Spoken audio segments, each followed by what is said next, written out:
tadi kita jelasin, kita tuh di sini mau sharing knowledge bareng sama Mas Arif. Topiknya tuh tentang programming, front-end programming buat website gitu. Nah, mungkin sekarang kita udah saling kenal. Mas Arif, mungkin lu bisa take over the stage gitu. Oke, terima kasih sebenarnya rekan Arnold. Suaranya kedengeran cukup? Mantap.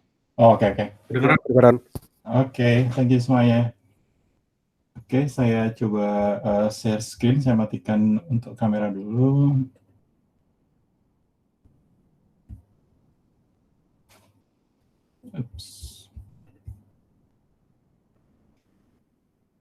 Share screen.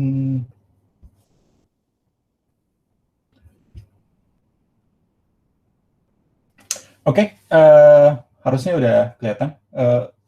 Bisa dilihat layarnya? Yes. Oke, thank you semua ya.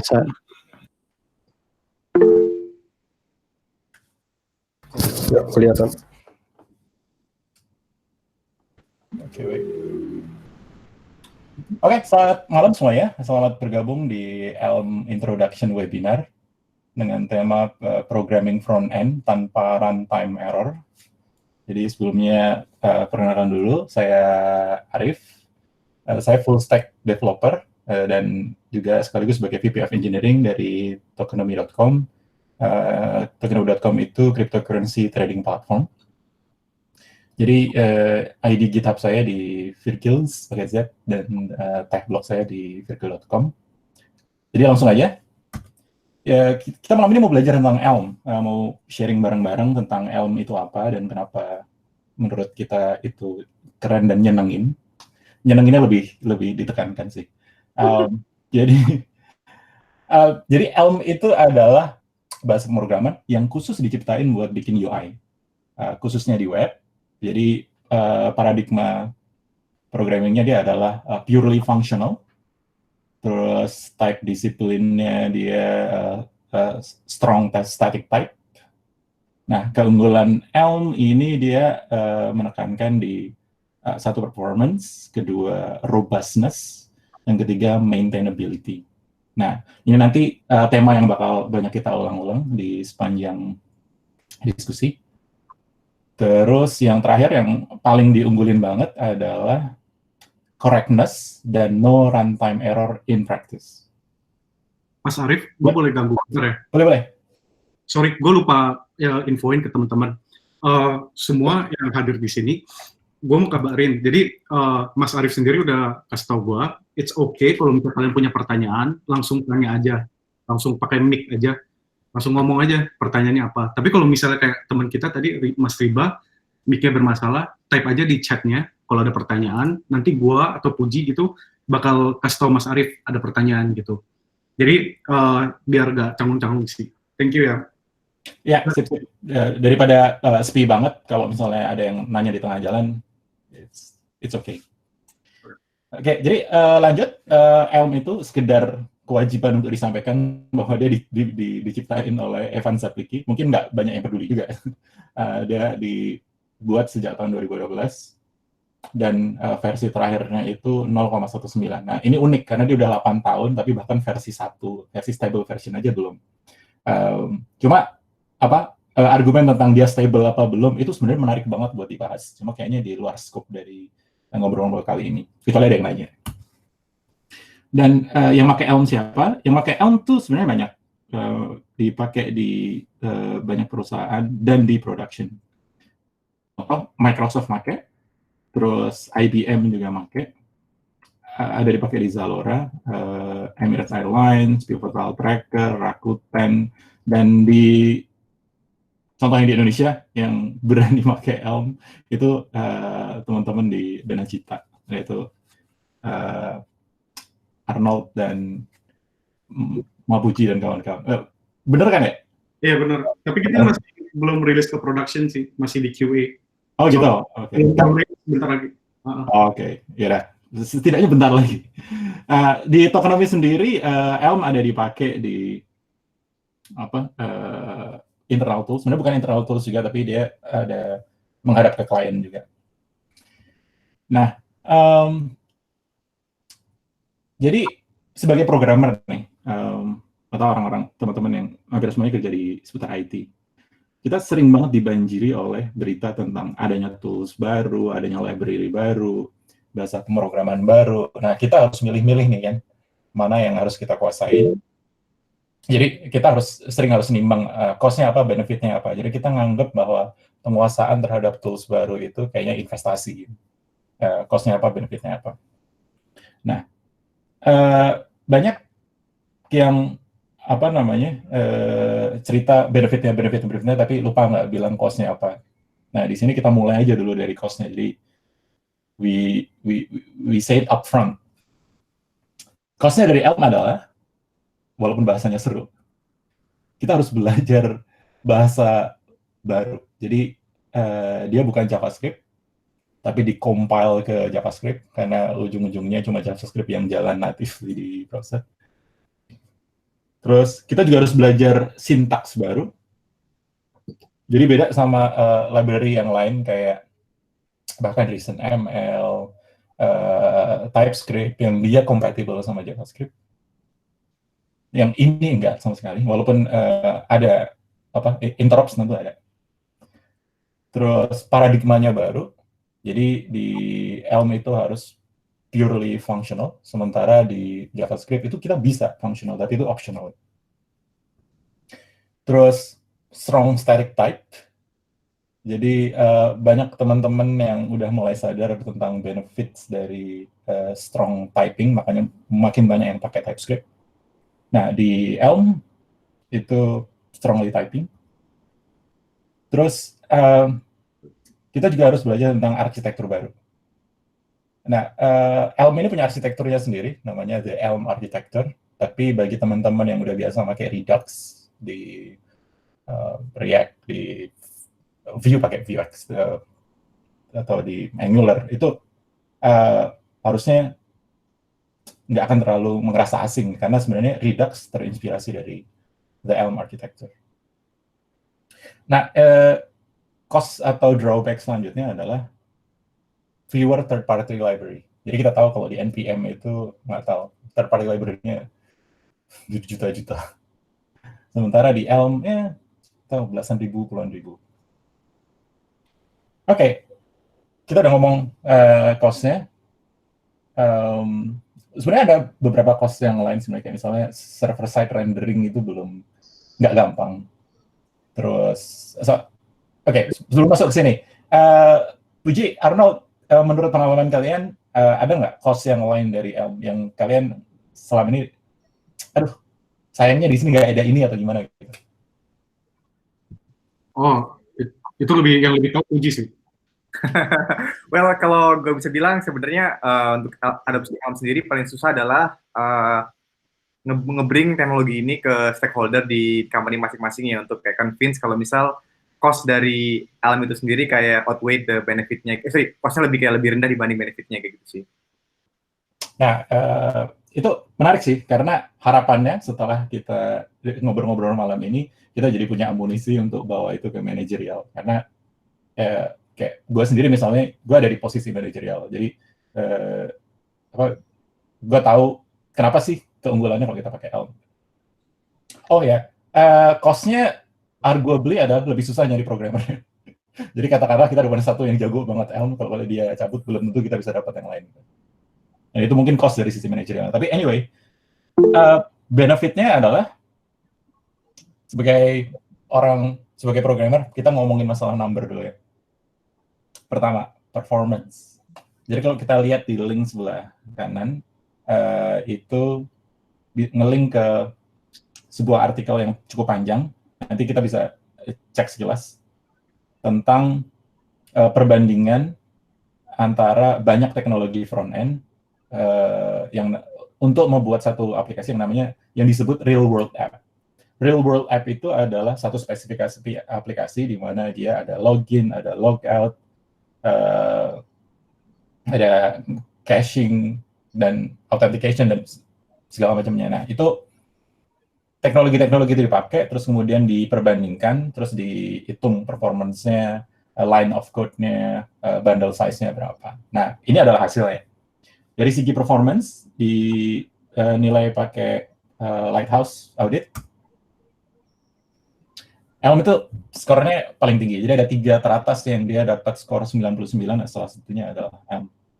Kita lihat di situ ada Vue, ada Svelte, ada React Redux. Itu cukup jauh di bawahnya. Yang kedua adalah bundle size. Jadi semakin kecil bundle size-nya itu harusnya semakin bagus, karena first load-nya itu jadi lebih cepat, website-nya itu jadi lebih cepat di pertama kali dia loading. Gimana skornya Elm? Cukup bagus. Paling kecil itu Svelte, dan karena dia memang berusaha untuk jadi yang bundle size yang paling kecil, tapi not necessarily the most performant. Tapi, halo? Yep. Ya, ada question dari Riba Ramus, gimana kalau code splitting di Elm gitu? Nah, ini pertanyaan yang menarik banget. Ini si Riba Ramus tahu banget. Code splitting di Elm itu salah satu yang yang susah di support atau belum di support, karena pada saat Elm make itu dijalankan, itu mereka sudah ngelakuin obfuscation, apa sih istilahnya kemarin? Itu yang intinya mungkin di obfuscate, jadi memang ya. Ya. Dan apa namanya, ya itu juga salah satu drawback-nya, salah satu cost-nya, walaupun in practice itu ternyata nggak terlalu dipeduliin sama orang, karena toh bundle size-nya udah kecil banget dan masih ada caching juga. Gitu. Good question. Selanjutnya adalah yang orang lain nggak bahas, tapi gue personally demen banget, itu sebenarnya project size, karena nggak tahu. Oh, udah Halo? bisa Ya, kedengaran. Ya. Oke. Lanjut. Oke. Oh, tadi suaranya Tiar ya? Oh iya, benar. Oke. Sip. Siap nimbrung nanti. Oke, jadi tiap kali gue bikin project baru pakai Vue, baru jalanin aja, belum ditambahin fitur apa-apa, dicek ukurannya setelah npm install itu udah 170 MB. Pakai create React App, CRI. Itu udah 120 MB. Di Svelte itu 20 MB. Nah, di Elm itu kurang dari 1 MB. Jadi ngomongin source code-nya Elm itu ukurannya cuma kilobyte biasanya. Dan walaupun itu sebenarnya nggak ngaruh sama sekali ya, toh hard disk kita ukurannya gede-gede ya. Cuma nggak tahu, buat gue pribadi itu ada rasa ganjel aja bahwa gue tergantung pada banyak banget code yang gue nggak tahu sama sekali itu dalam mereka. Ini maksudnya dengan ini ya, and not modules ya? Project SES. Iya. Oh, Ya, jadi yang gue bilang tadi, sebenarnya nggak ngefek sama sekali, cuma gue ngerasa ganjel aja kenapa baru mulai aja udah 170 MB. Soalnya ya itu, not module kan objek terberat di alam semesta ya. Betul. Gravitasinya gede banget. Ya. Oke, lanjut. Nah, ini adalah jualan utamanya Elm, yaitu no runtime exception. Ini adalah data yang dikeluarin dari perusahaan yang namanya No-Red Inc. Nah, banyak dari tim member core-nya Elm yang akhirnya kerja di situ. Jadi mereka naruh kayak semacam tracker itu untuk ngedeteksi, untuk nge-log runtime exception mereka, dan selama berapa tahun sejak log itu dipasang, bagian JavaScript-nya itu memproduksi sekitar 60.000 error. Sementara bagian Elm-nya itu hampir 0. Nah, ini sebenarnya bukan 0, ini cuma 0 pixel aja, karena kalau dibanding sama 60.000-nya. Nah, pertanyaannya adalah, dengan jaminan bahwa no runtime exception, kenapa itu masih ada? Nah, itu sebenarnya ada bug di compiler-nya, dan itu udah di-fix sekitar tahun 2017, kalau nggak salah. Dan error yang sama udah nggak bisa muncul lagi sebenarnya. Oke, nah, runtime exception yang kita maksud tuh kayak apa sih? Kayak gini loh. Ya mungkin teman-teman yang sering ngebug-bug di front end udah familiar banget sama yang ini, yang undefined as not a function dan segala macamnya. kita teman-teman yang back end mungkin rada-rada ngeri-ngeri sedap ngeliat kayak gini. Karena apa? Karena di back end itu error itu biasanya cukup loud gitu loh. Sementara kalau ada error di front end itu biasanya rada-rada silent gitu kan. Dan yang ngeri itu adalah bahwa silent error kayak gini yang cuma kita bisa ngelihat kalau misalnya kita buka console log, dan itu pun kadang kita harus milih-milih, ini sebenarnya nggak apa-apa, yang ini sebenarnya masalah, dan seterusnya. Untuk aplikasi-aplikasi yang dia mission critical, yang ada hubungannya sama finance, yang ada hubungannya sama transaksi, kayak gitu, yang tadi ya, Zalora, di Microsoft sama IBM itu ada di aplikasi yang dia customer facing gitu, yang di IBM itu dia kayak create instance dan segala macamnya itu front end-nya mereka pakai Elm karena mereka benar-benar peduli banget sama correctness gitu tadi. Oke. Nah, ada service-service di luar sana kayak Track.js, Regen itu yang menawarkan service kalau yang ngebantu kita untuk nge-log dan ngedeteksi error-error semacam ini, lalu dikirim notifikasinya ke kita, kan? Dan mereka bisa ngeluarin report kayak gini. Nah, ini berguna banget untuk kita ngedebug errornya kenapa, dan ini useful banget buat kita, dan gue rekomen teman-teman yang di front end pakai kayak gini. Nah, tapi nih, ngomong-ngomong nih, kalau dipikir-pikir itu ibaratnya kayak kita lagi bangun rumah. Rumahnya kebakar, terus bisa-bisanya ada startup yang kirim notifikasi ke kita kalau rumahnya kebakar dan yang bakar si Darto gitu misalnya. Nah, di satu sisi kita oke, thank you, ada layanan, ada service, ada startup yang bisa ngasih tahu kita kalau rumah kita kebakaran dan ngasih tahu secara persis pelakunya siapa. Tapi di sisi lain sedih juga, ini kan nunjukin kalau hal yang kayak gini tuh sering banget kejadian gitu. Dan mengingat banyaknya orang yang bisa sampai bangun perusahaan sekedar ngasih tahu kalau di rumah kita kebakaran, itu nunjukin kalau itu umum. Dan ini layannya banyak banget. Ada Bugsnax, Sentry, Track.js, LogRocket, Regen. Ini kebetulan cuma yang gampang dicari logonya aja dan muncul di halaman pertama search engine. Aslinya banyak banget. Tapi ya ada yang bilang bahwa ini the fact of life, inilah hidup jadi front end. Jadi front end developer tuh ya gitu. Kalau nggak mau bug fixing, nggak usah jadi developer. Tapi ya nggak gitu juga gitu.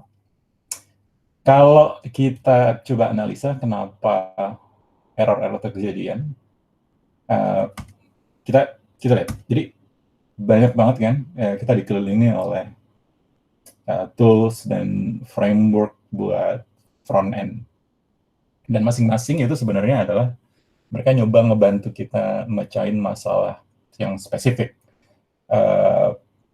Dulu waktu belum ada Angular, itu kayak kita pakai jQuery, terus untuk yang gede-gede itu biasanya ya jQuery plugin, dan makin kompleks sebuah interface, sebuah UI, itu semakin susah kita untuk maintain-nya. Kita nggak tahu ini state-nya bisa kayak gini karena yang rubah yang mana dan segala macam. Nah, sejak saat itu muncul Angular, terus habis itu muncul React, terus awalnya orang mikir bahwa React is a bad idea, itu pakai salah, ternyata habis itu jadi it's a good idea, it's very popular, dan habis itu bahkan Angular pun ngerombak total di versi selanjutnya. Terus ada masalah tentang state. Habis itu muncul Redux, ada masalah tentang orang mulai sadar bahwa kita butuh strong typing. Terus muncul TypeScript, terus ada orang mikir bahwa nggak semua orang siap untuk langsung terjun ke TypeScript, makanya ada gradual typing project flow. Tapi semuanya masih punya satu landasan, yaitu mereka berdiri di atas JavaScript. Dan JavaScript itu, walaupun kita cinta sama JavaScript, nggak tahu itu Stockholm Syndrome atau beneran cinta. Ada beberapa kelemahan bawaan yang mau nggak mau susah bikin kita itu untuk ngegaransi correctness dan menekan bug sebanyak-banyaknya. Oke, jadi daripada sekedar ranting doang, nggak ada solusi.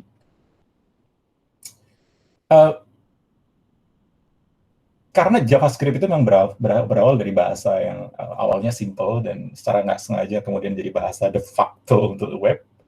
setelah Flash, ActionScript itu gugur, Java Applet juga waktu itu juga gugur.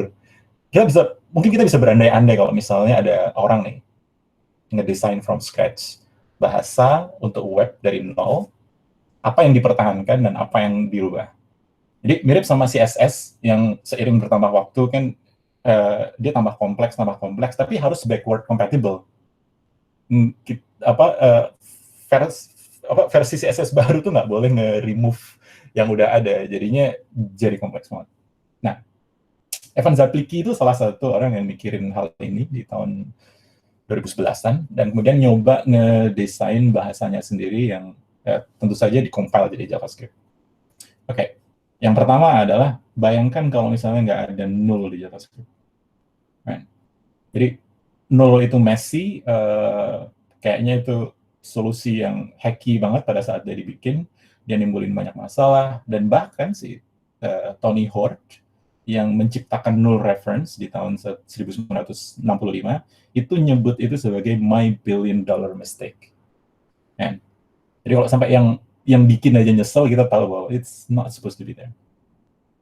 Yang kedua adalah idealnya bahasa yang baru itu punya strong static type. Sekarang udah makin banyak teman-teman yang pakai TypeScript untuk dapetin manfaat dari typing. Yang dia memungkinkan banyak sekali jenis bug yang terjadi karena perubahan type data menjadi nggak mungkin terjadi. Nah, yang ketiga adalah banyak sekali error karena state. Jadi, JavaScript kan ngizinin kita untuk merubah state, dan state management itu jadi semakin runyam saat aplikasi jadi makin lama makin gede. Ya, itu juga mempersulit untuk diprediksi behavior-nya, terutama pada saat bug muncul. Maka dari itu idealnya data-data ini tuh harusnya immutable, dan di standar bahasa yang baru ini, immutability jadi standar. Selama ini kan kita pakai library kayak Immutable.js untuk mempermudah melakukan itu. Nah, immutability juga berarti itu thread safe, bisa jalan di banyak thread sekaligus, yang intinya bisa berdampak ke performance juga.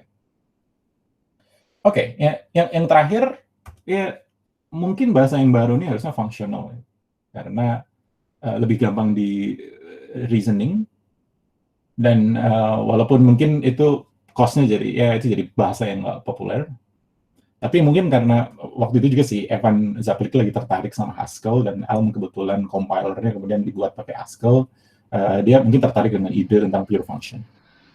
Ada yang mau komentar? Ada suara nih? Oh, nggak ada. Mungkin nggak sengaja ke Amit. Jadi, bahwa nggak cuma value, function pun harusnya sebisa mungkin pure. Nggak ada side effect, output itu hanya bergantung pada input. Hasilnya seperti apa? Hasilnya adalah Elm. Nah, karena Elm nggak ngizinin kita untuk nulis kode yang dapat nyebabin exception di production, dan compilernya itu bisa mastiin banyak hal. Jadi dia bisa ngecek apakah nggak ada typo untuk nama variabel, nama type, dan semacamnya. Dia bisa mastiin bahwa semua case sudah kita handle. Contohnya misalnya, kalau misalnya kita menggunakan if statement, maka di Elm kita harus menulis handler untuk else. Nggak bisa cuma if doang, else-nya apa. Gitu. Jadi dia juga mastiin bahwa type itu harus digunakan sebagai mana mestinya. Dan serunya adalah seperti kelihatan yang digambar sekarang, compilernya itu bakal nyoba sebaik dan sesopan mungkin untuk ngasih tahu kita persisnya di mana kita ngelakuin kesalahan. Kenapa kesalahan itu terjadi, apa sarannya. Jadi Elm compiler message ini banyak dipuji sebagai error message terbaik dari bahasa pemrograman lain yang ada. Itu bisa dibuktikan, bisa dicari. Nah, bagi gua terutama, ngoding di Elm itu ibaratnya kayak kita selalu pair programming dengan satu programmer yang jago banget, yang dia bisa tahu bahwa lu lupa ngadal case ini, lu ada typo di sini, lu nggak bisa pakai ini karena type-nya beda. Nah, hal-hal yang kayak gitu. Nah, jadi itu valuable banget. Bayangin kalau misalnya ada programmer sejago ini yang selalu ready 24 jam ngoding di samping kita, bayar berapa itu kan? Jadi, dari bisnis perspektif, itu juga cukup justifiable. Oke, selanjutnya, ini mungkin topik favoritnya Tiar juga. Efek lain dari desain Elm adalah memungkinkan mereka untuk memiliki ekosistem library yang kohesif. Nah, ada cerita yang mengilustrasikan bagaimana NPM universe itu sebenarnya bermasalah. Bukan bermasalah, tapi we can do better than that gitu loh. Di sekitar tahun 2016 itu kalau teman-teman masih ingat ada aplikasi social messaging namanya Kik. Ya dulu ada Line, ada WhatsApp, ada Kik. Nah, ada developer dari Auckland yang namanya Azhar Kochulu. Dia punya NPM package namanya Kik. Nah, beberapa lawyer dari Kik itu minta dia untuk nge-rename package-nya karena mereka mau nge-publish official Kik NPM library dengan nama yang sama. Nah, tapi si Azhar Kochulu nggak mau. Karena dia nggak mau, tim lawyer ini nuntut ke NPM dengan alasan copyright infringement. Terus NPM-nya ngalah. Kik library-nya di unpublish sama NPM. Nah, Azhar Kochulu protes, nggak terima, dia unpublish semua library yang dia taruh di NPM. Nah, masalahnya di antara belasan library itu ada satu library yang sebenarnya pendek, cuma 11 line of code, namanya LeftPad, yang urusannya sama string manipulation kalau nggak salah. Jadi ternyata jadi dependency dari library yang banyak banget. Termasuk setelah ditelusuri itu ada project di Facebook yang pakai itu, ada project di Netflix yang pakai itu, Airbnb, dan banyak banget. Nah, ini kemudian sempat di-patch sama si pihak NPM, tapi efeknya adalah sempat ada masa di mana ribuan programmer itu pucat karena build prosesnya gagal. Dan semua cuma gara-gara 11 line of JavaScript code yang dihapus dari NPM.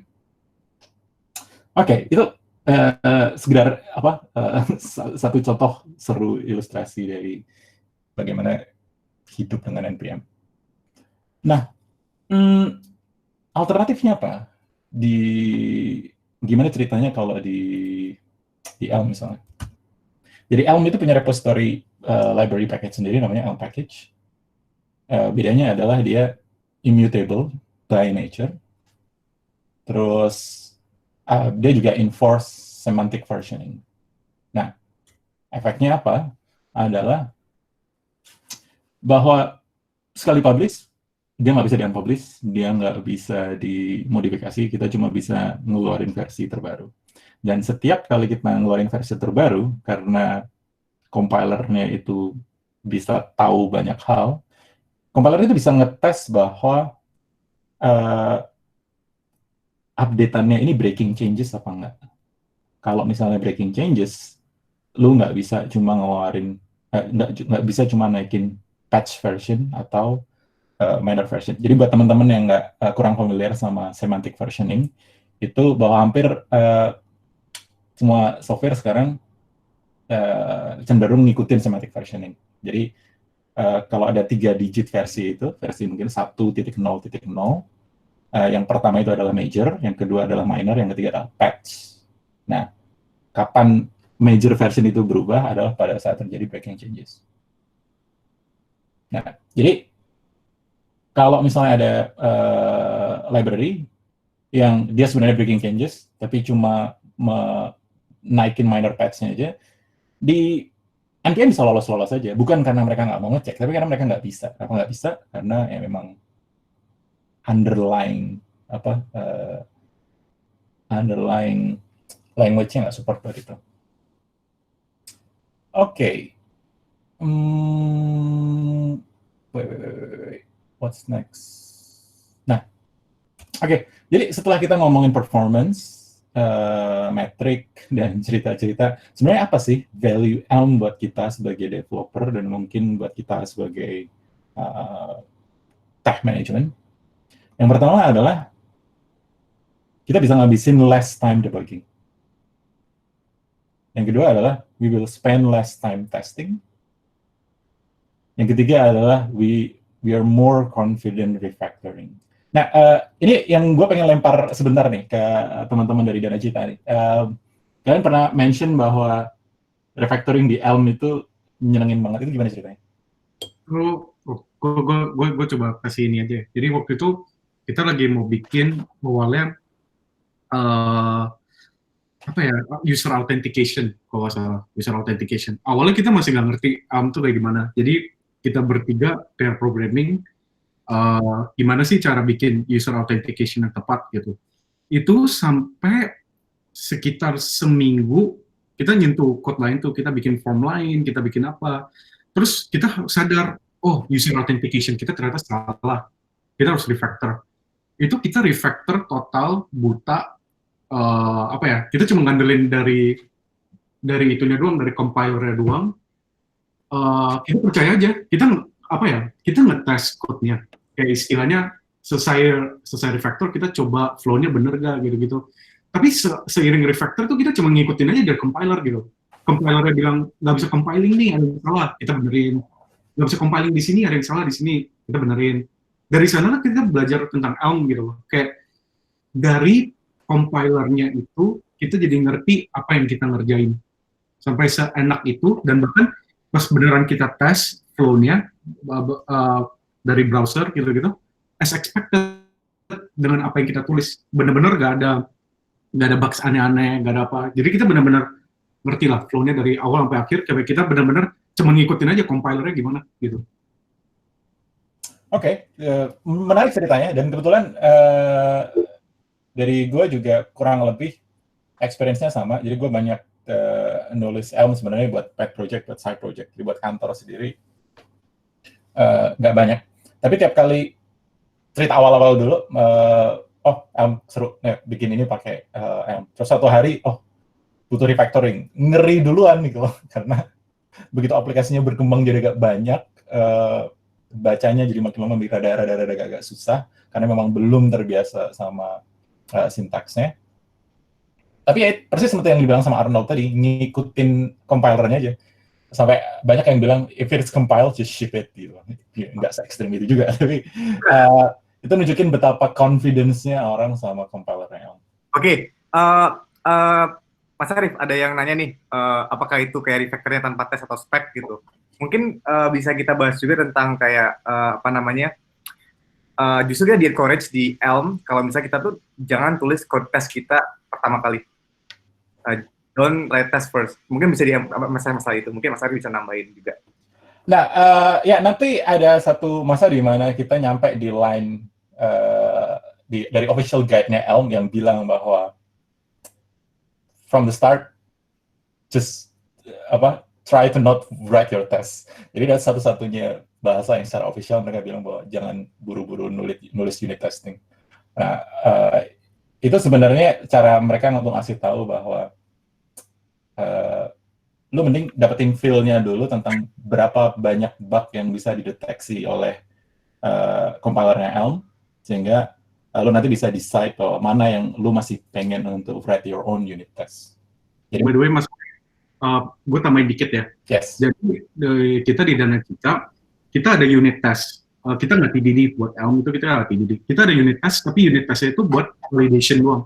Jadi kayak validation buat email format, phone number format, itu doang tesnya. Sama kalau nggak salah routing juga ada. Jadi beda kayak di React, Mas. Kalau misalnya tadi kan ada yang nanya tuh, ada tes nggak? Kalau di React itu setahu gue sampai render aja di tes kan. Kalau nggak salah kayak life cycle-nya apa, rendernya seperti apa, expected-nya.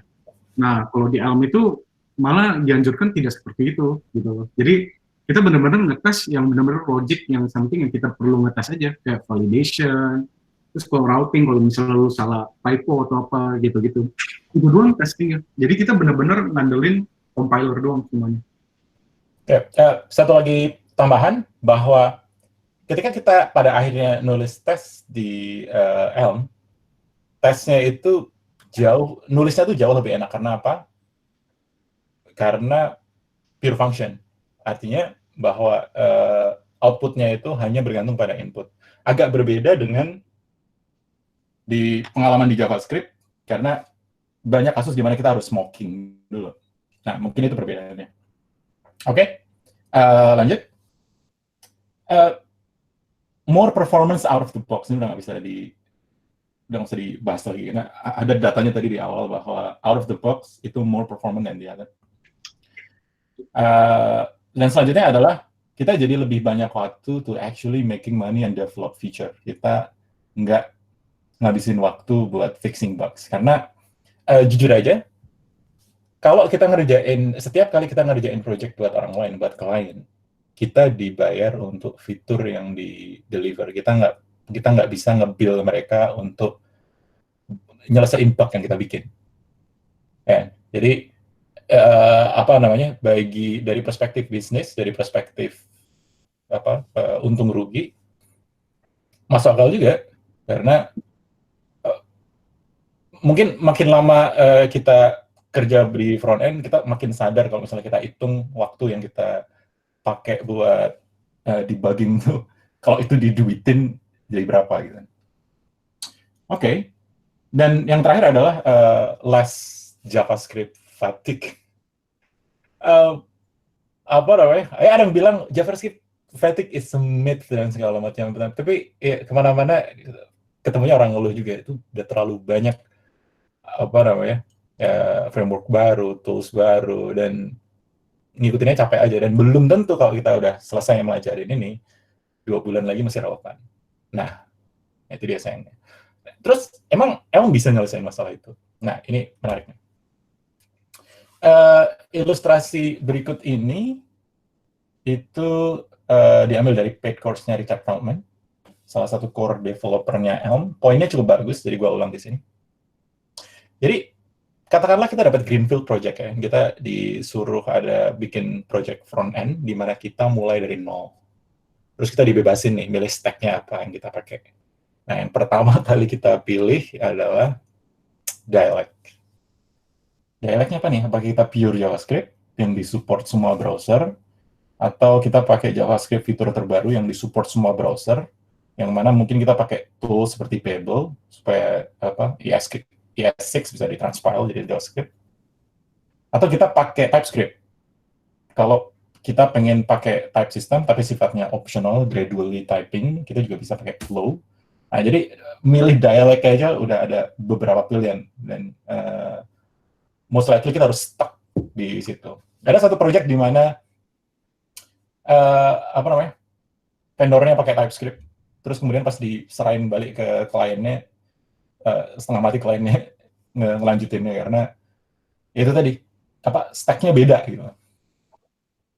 Terus habis itu kita harus milih UI library, ada Angular, ada React, ada Ember, ada Vue, ada bahkan yang terakhir ada Svelte.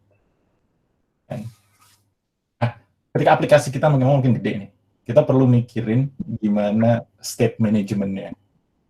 Yang paling umum ada Redux, terus ada banyak juga yang rekomendasiin Mobex karena ngerasa lebih simple. Ada juga yang rekomendasiin Relay, terus ada juga yang pengen pure reactive, pakai RxJS observables. Belum lagi kalau misalnya pakai React, katanya yang sekarang udah nggak pakai Redux lagi, sekarang pakai aja konteks sama hooks, use reducer gitu misalnya.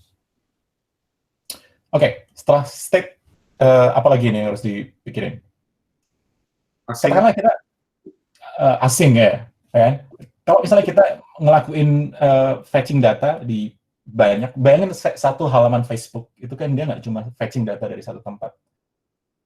Dia fetching ke banyak sumber untuk satu halaman sekaligus. Jadi adanya kita pengen asynchronous processing. Kan? Nah, untuk itu kan kita harus milih nih, dari beberapa varian, ada Redux Saga, Redux Func, Promise, atau Redux Observable.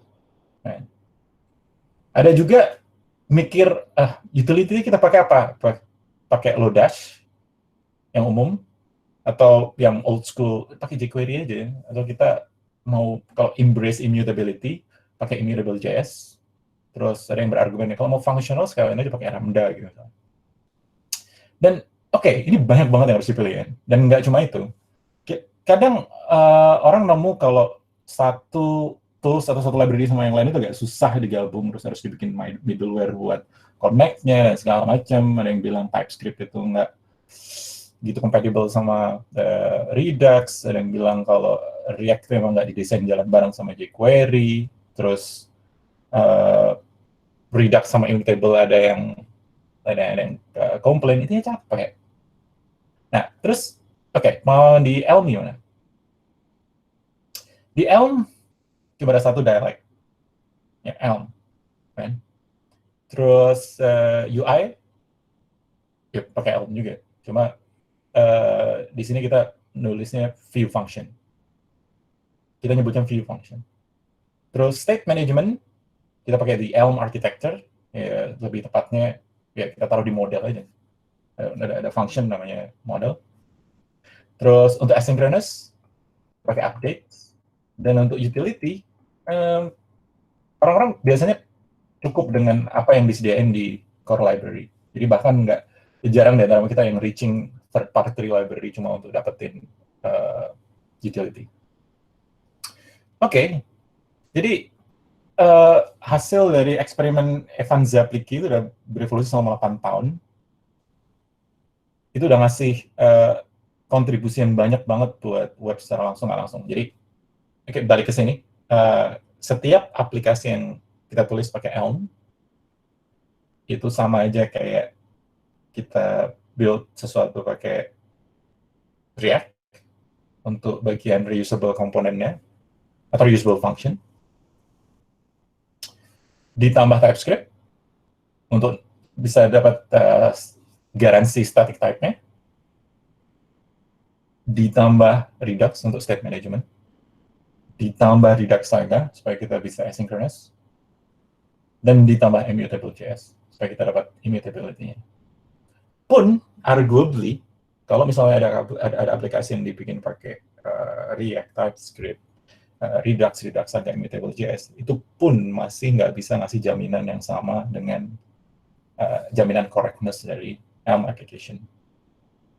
Of course, itu cuma dari satu sisi penilaian aja ya, karena dari sisi yang lainnya, arguably ekosistem JavaScript dan NPM lebih rich karena opsinya lebih banyak. Contoh, kalau misalnya kita mau bikin dashboard yang banyak pakai charting library, ya udah mending Elm bukan pilihan yang tepat karena gue personally bilang bahwa charting library di Elm itu sucks, nggak sebagus di Richard misalnya di React misalnya.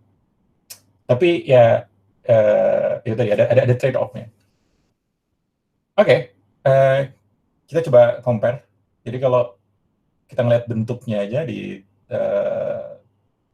typing di TypeScript itu yang di sebelah kiri, sementara equal kalau kita definisiin type di Elm itu ada di sebelah kanan.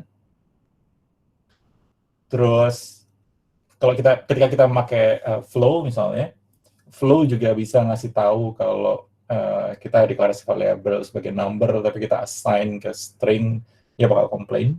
Dan Elm juga sama.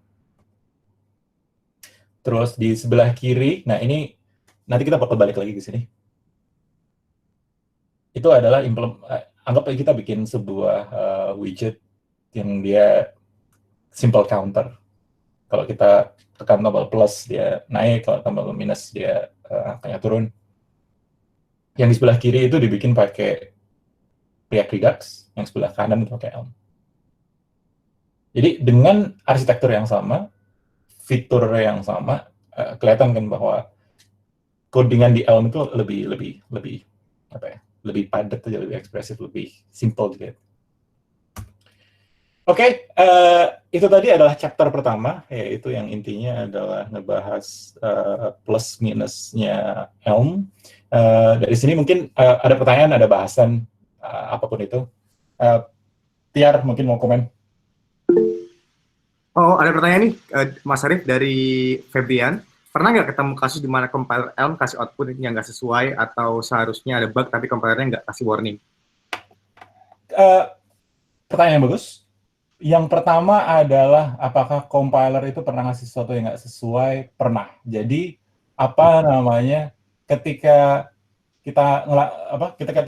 ada sebuah error terjadi, kadang-kadang error itu disebabkan oleh error yang lain kan. Jadi umum kalau misalnya kita ngoding di backend itu ada stack trace-nya tuh kalau ada error. Ini error disebabkan karena ini, disebabkan karena ini, disebabkan ini, disebabkan ini. Nah, sementara di Elm itu kan modelnya dia ngasih tahu satu. Dan bisa aja satu yang dia kasih tahu itu sebenarnya hanya adalah akibat dari error yang lain di tempat yang lain gitu. If you know what I mean.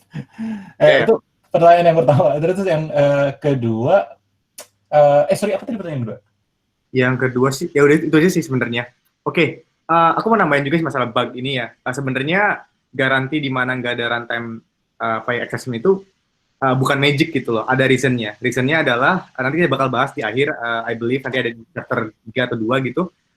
Kita bakal bahas di mana Elm bakal enforce kita buat nge-cater semua possibility yang kita state di kode kita. Kalau misalnya kita punya case statement, kita harus cater semua possibility di sana. Mungkin nanti Mas Arif bakal sampai sana.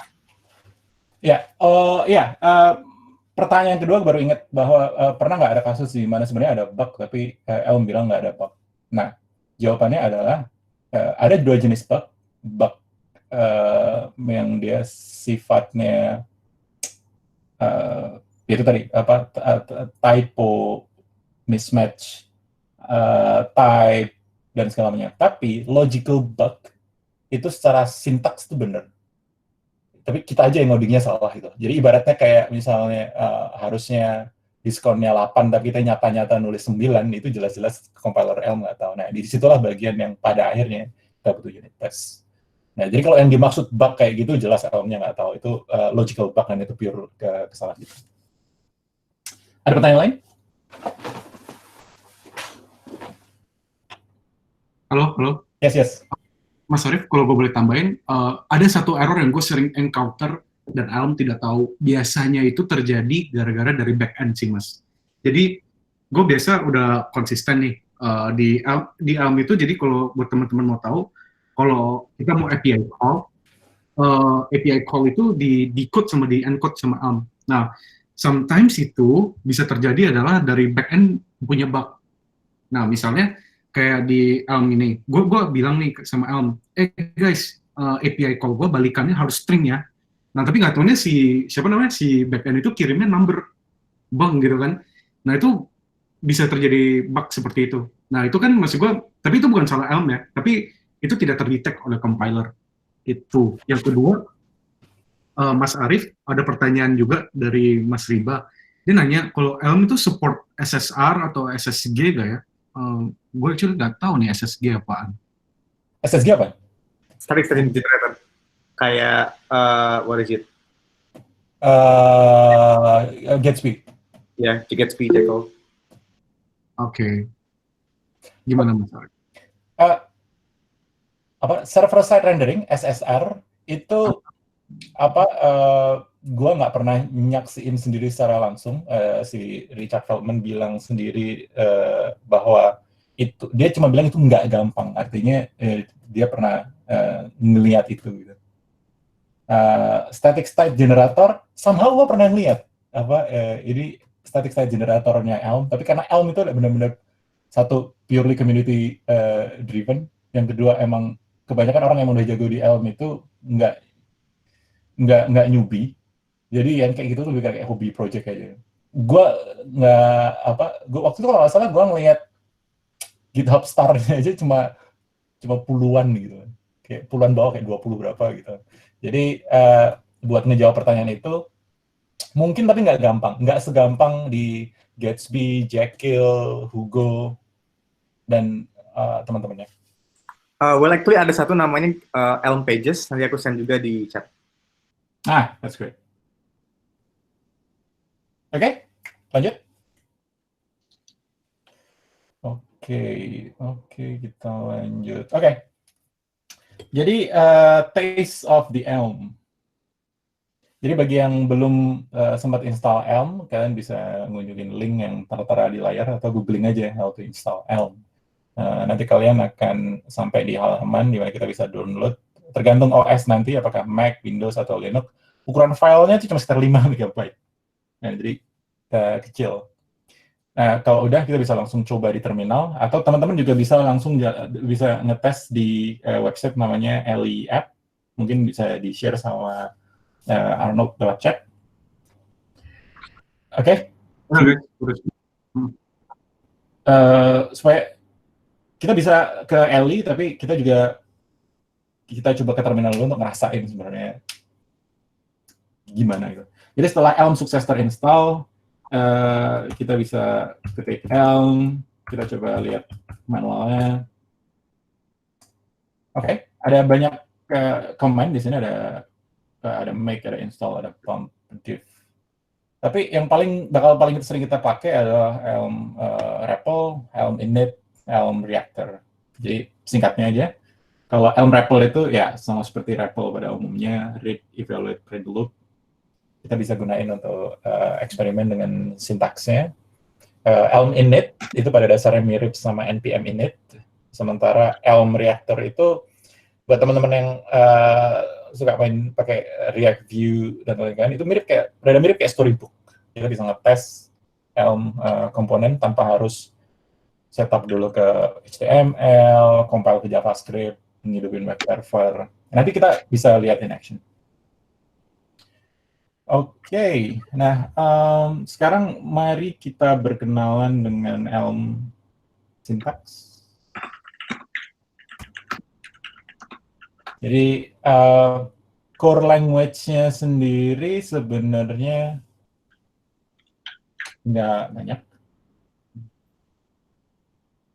Oke, so idealnya memang gue nggak mungkin lah ngajarin seluruh Elm dalam sejam, tapi mungkin gue bisa overview sekitar 90% dari Elm syntax yang bakal kita temuin dalam nggak nyampe 10 menit.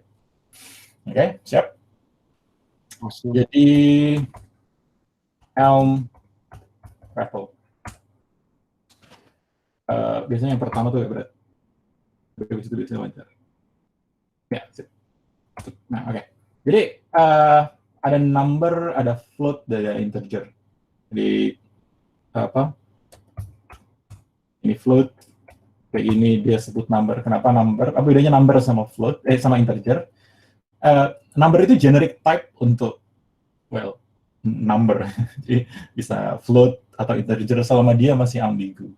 Contoh, kalau posisi 1 ini dia masih value-nya masih mungkin kayak 1.0 atau 1. Tapi ketika dia dibagi sama angka berapapun itu, dia udah pasti jadi float. Okay.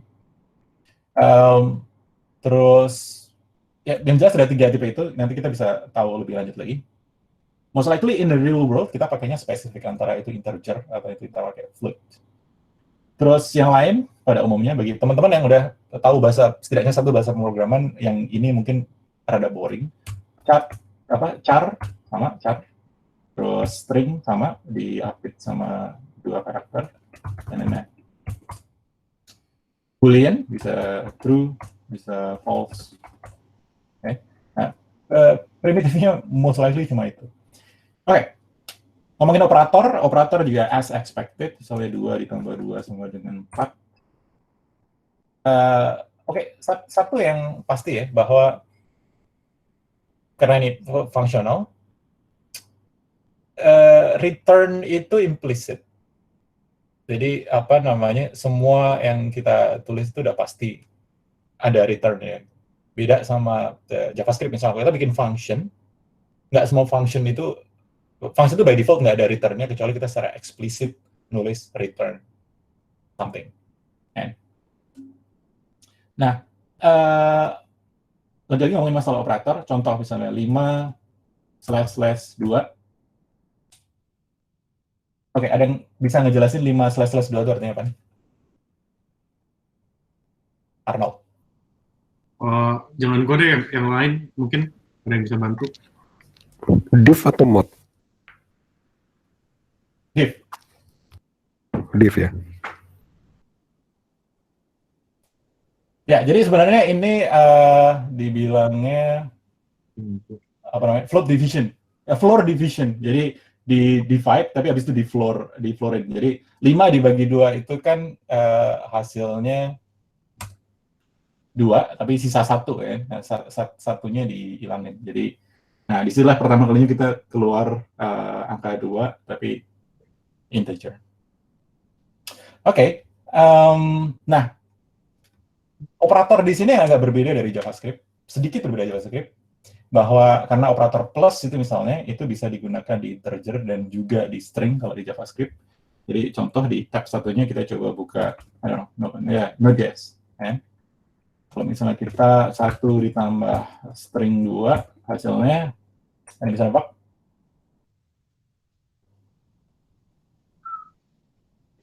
Cuman JavaScript. 3. 12. Oh, 12. Ya, jadi ketika ada integer ditambah string, somehow dia jadi string. Sementara kalau misalnya kita A tambah banana, ya udah ini string concatenation biasa, banana. Dan sementara kalau misalnya kita coba ngelakuin yang lain sama di dia nggak mau, karena banana, dia nggak mau.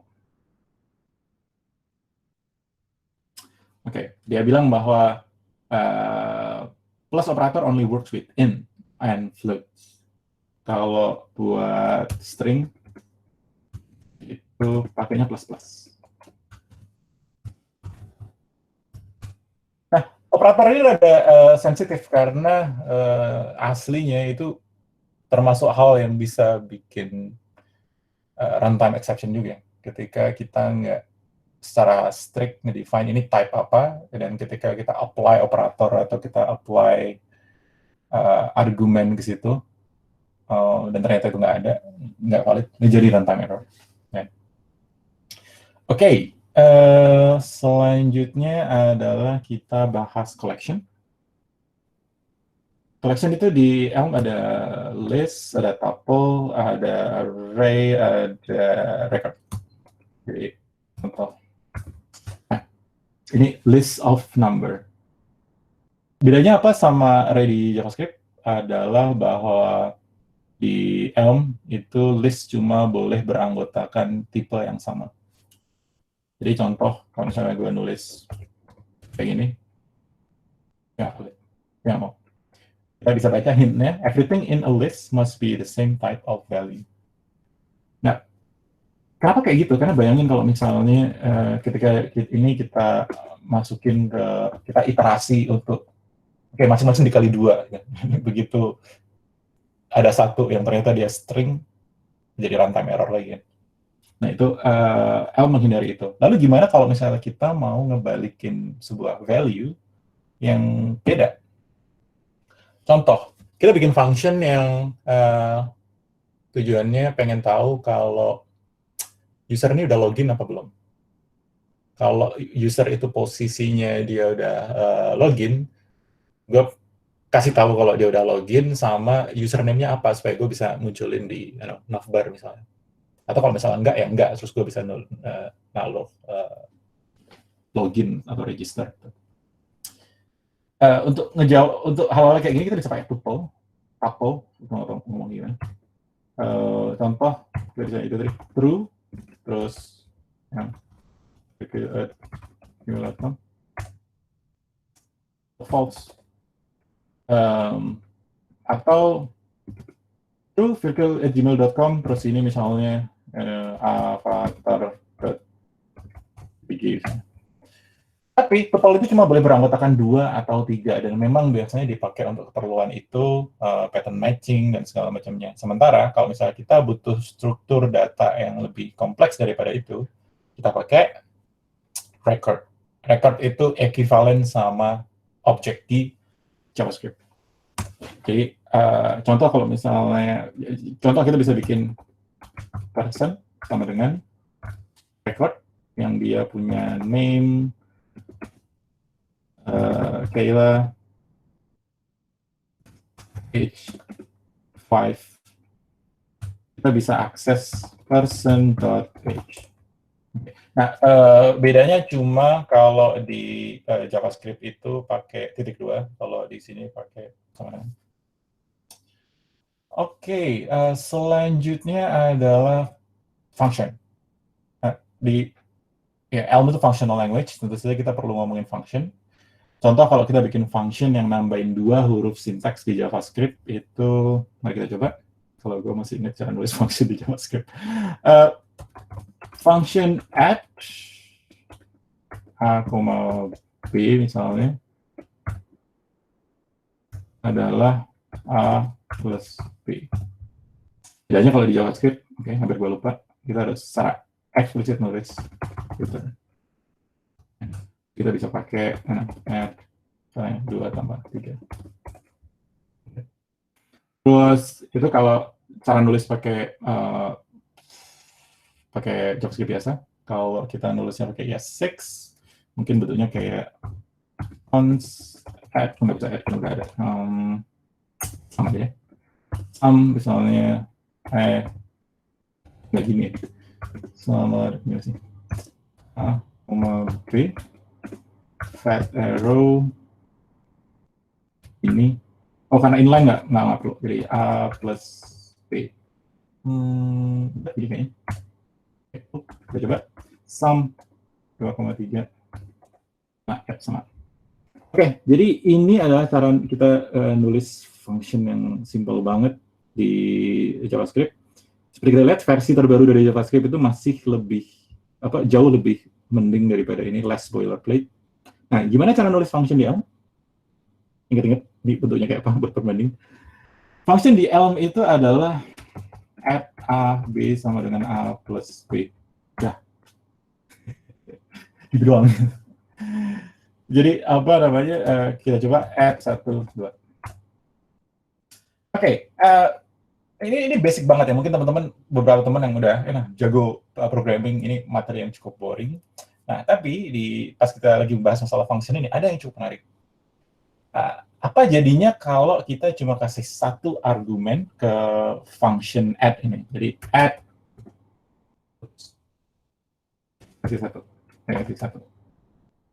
Oke, sebelum gua enter, kita coba hal yang sama di JavaScript.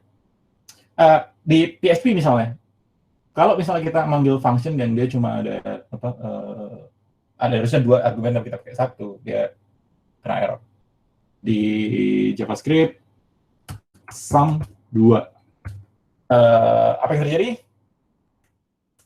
Puji? Ini B-nya bakal undefined, terus 2 tambah undefined, jadinya none. Correct. Nah, sekalian yang di L. Halo? Puji? Oh ya, kayaknya sih ini beda. Kayaknya dia function deh. Ya, betul. Nah, ini yang mungkin teman-teman yang dari bahasa lain rada bingung. Jadi, ketika kita bikin sebuah function yang dia menerima 2 argumen, itu kalau kita cuma ngasih 1 argumen, dia ngasilin function yang mengharapkan 1 argumen. Oke, contohnya gini, kita bikin sum A, B, C equal to A plus B plus C. Ketika kita ngasih sum 1, hasilnya adalah sebuah function yang mengharapkan 2 argumen. Kita kasih 2 argumen, dia ngasilin function yang mengharapkan 1 argumen. Kita kasih 3 argumen, dia return value. Nah, Oke. Mungkin bisa didemonstrasi juga kalau kita nge-simpan sum 1-2-nya ke suatu variabel, terus kita pakai hasil dari new function-nya. Bisa. Jadi contoh misalnya kita assign bahwa 2 itu adalah 2. Jadi apa namanya? Ya gimana tadi kita bikin function baru yang di dalamnya ada 2-nya gitu. Maksudnya kayak itu kan ada sum 1-2 tuh yang kurang 1 parameter lagi. Kita assign aja ke variabel. Jadi sum 1 2 terus 2 gitu. Misalnya gini, misalnya kurang 1 sama dengan sum 1-2. Gitu. Apalah arbitrary variable gitu maksudnya. No, anyway, mungkin itu yang dilakuin sama si Puji, tapi gue nggak biasa lakuin. Jadi sebenarnya apa namanya, Elm ini dengan konsep yang kayak gini, dia support currying, dan currying itu sebenarnya mengizinkan developer untuk pakai reusable function sebanyak-banyaknya. Jadi ada prinsip dry, don't repeat yourself. Jadi bahkan sampai function kecil pun ketika mereka ngelihat, oh ini masih diduplicate di sebelah sini, dia di refactor, jadi apa namanya, jadi di function yang dia butuh function, yang kayak gitu-gitu. Mas Arif, ini ada pertanyaan di Febrian. Dia nanya itu sama kayak di Elixir bukan sih? Fung per 1, fung per 2 gitu kan? Beda. Di Elixir itu misalnya function apa? Gue nggak tahu nih ngomongin hal yang sama apa enggak ya. Tapi kalau di Elixir itu kan yang paling lebih banyak dipakai itu kan yang konsep arity itu kan. Jadi apa namanya, bahwa bahkan apa yang sama-sama function dengan nama yang sama, dia nerima dua argumen yang dia sama-sama nerima dua argumen, itu kadang-kadang bisa di-treat sebagai dua function yang berbeda karena tergantung pattern matching di dalamnya. Contoh yang pertama itu dia nerima apa namanya, bukan objek, kalau di Elixir namanya map dengan pattern tertentu, sementara yang kedua enggak gitu. Nah, gue nggak tahu, atau mungkin gue nggak mungkin gue aja yang nggak tahu, tapi gue nggak pernah lihat bahwa di Elixir itu pakai currying. Kalau itu ngejawab, atau mungkin ada yang bisa ngejawab, ada yang lebih tahu Elixir misalnya. Oke, berarti anggap aja jawabannya sementara itu gitu. Oke, next. Apa lagi? Function udah. Wait. Oke. Selanjutnya sebenarnya adalah type yang kita harus bahas nih. Jadi tadi kan kita ada slide di mana dia ngedeklarasi type yang sebenarnya sebelah kanan itu mirip sama record. Kita sempat bahas record tadi. Nah, record itu bisa dibikin type alias. Kita lihat tadi di atas itu ada yang ini, person equal to name dengan Kayla age 5. Nah, kita tuh bisa bikin type alias untuk mewakili si person itu tadi. Person, ingat P-nya awalnya gitu, sama dengan kita nge-define strukturnya, kalau name, bukan sama dengan kali ini, titik dulu. Name itu string, age itu int.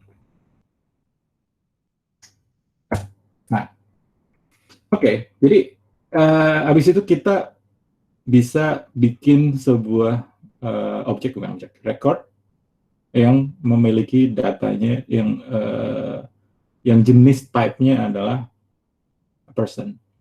Nah, Elm by default itu ngasih constructor for free setiap kali kita nge-define type alias.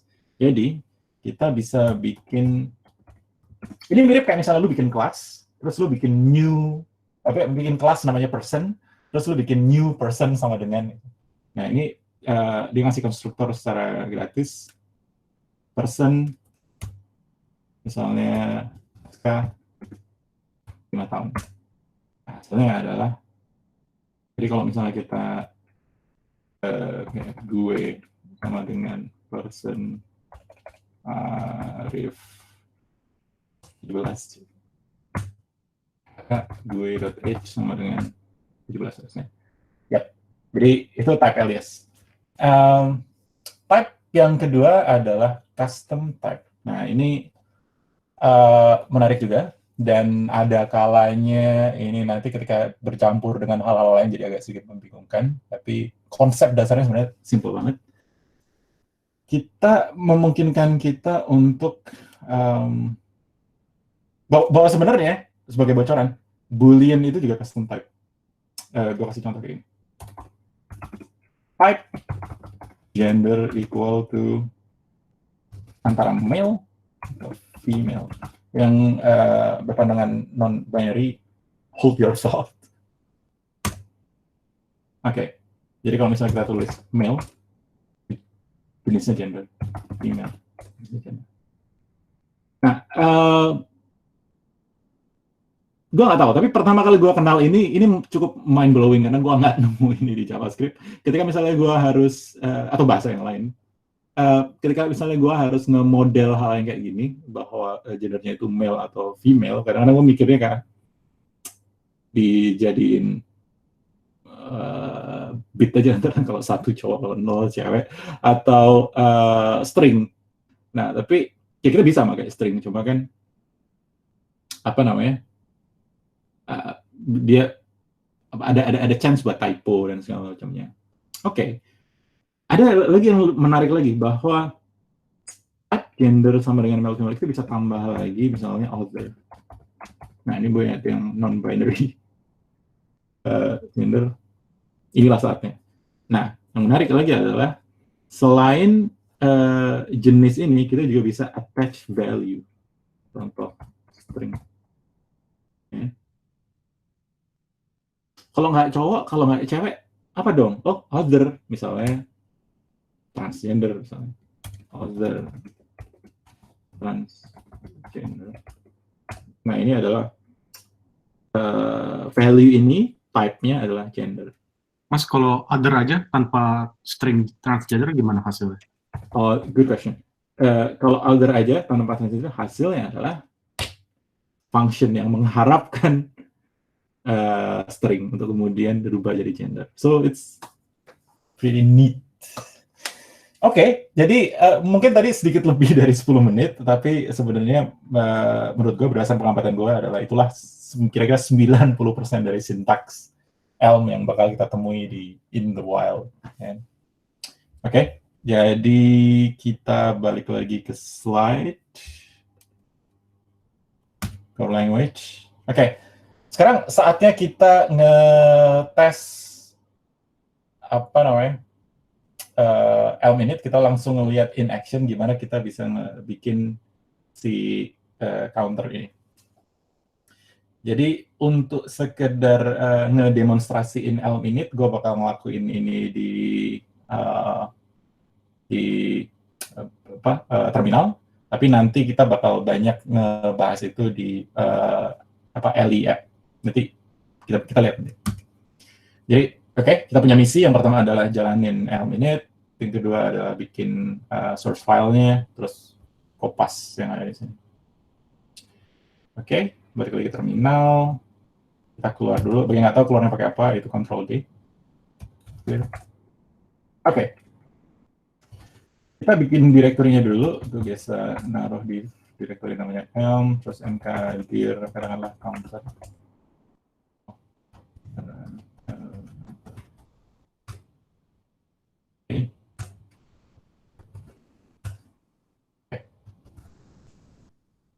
Folder kosong kita tulis Elm init.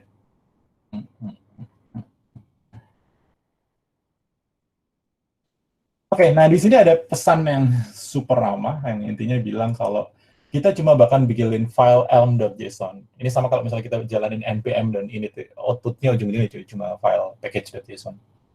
Jadi dia bilang bahwa segala pertanyaan mengenai gimana cara nambahin file, nyusul directory, tes, kita disuruh baca aja link berikut. Oke, minimalis, kita klik yes, enter. Oke, I created, now read that link. Kita buktiin ya, sebenarnya generatornya itu cuma emang beneran bikin file elm.json sama folder namanya src. Kita lihat cd src ls kosong, nggak ada apa-apanya. Jadi bener-bener initnya itu cuma bikinin file elm.json. Kita lihat isinya kayak apa.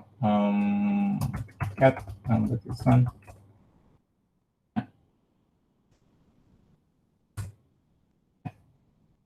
Ini juga kayak gini dong sebenarnya. Yang apa hal-hal yang biasanya selalu ada di setiap Elm project. Oke, kita patuhi sejenak perintahnya untuk coba cek di sini. Nah, ini resource yang berguna banget buat teman-teman yang lagi awal belajar Elm. Ini semacam FAQ. Apa itu Elm JSON? Cara compile. Nah, menariknya di sini nih. ini menjawab pertanyaan salah satu teman kita tadi. How do I write tests? Kan? Jadi, Elm will catch a bunch of errors statically, so I think it is worth skipping tests for now at first to get a feeling for when tests will actually help you in Elm. Jadi dari situ, kalau misalnya kita mau bikin tes, kita bisa pakai library ini. Oke, terus mari kita ikutin selanjutnya. Masuk ke folder SRC, terus kita coba bikin file namanya main.elm. Ini harus main.elm ya, bisa apa aja misalnya panjul.elm or something. Lihat pakai subline. Nah, for the sake of demonstration, gue bakal coba kopas yang ada di sini. Sebenarnya ini apa namanya yang dipakai buat dari Elm untuk ngejelasin Elm architecture. Oke.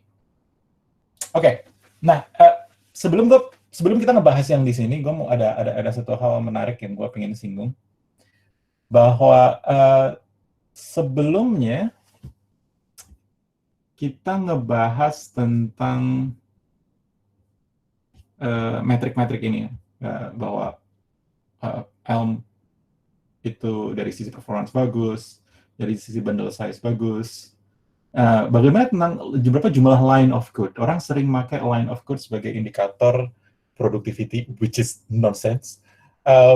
Atau untuk ngasih estimasi tentang berapa effort yang harus dikeluarkan seorang developer untuk deliver sebuah value. Nah, kalau kita lihat artikel aslinya yang dari link ini, saya coba buka, ada di sini. Seperti yang tadi dibilang, performance Elm bagus, size Elm bagus, line of code Elm jelek banget. Ada di 3.700 line of code. Nah, kenapa? Padahal kalau misalnya kita ngelihat ini yang di slides yang tentang komparasi Elm versus React Redux, untuk deliver fitur yang sama dengan logic dan arsitektur yang sama, kita bisa melihat bahwa sebenarnya Elm itu lebih dikit yang harus kita code dibanding versi React Redux-nya. Bahkan kalau teman-teman jeli, sebenarnya versi React Redux-nya itu nggak komplit karena dia cuma implement increment aja. Jadi tombol yang berfungsi itu cuma tombol increment-nya, decrement-nya dia nggak berfungsi. Lalu kenapa di hasil benchmark yang di sini Elm nilainya jelek banget, kayak seolah-olah kita nulis line of code-nya banyak banget? Karena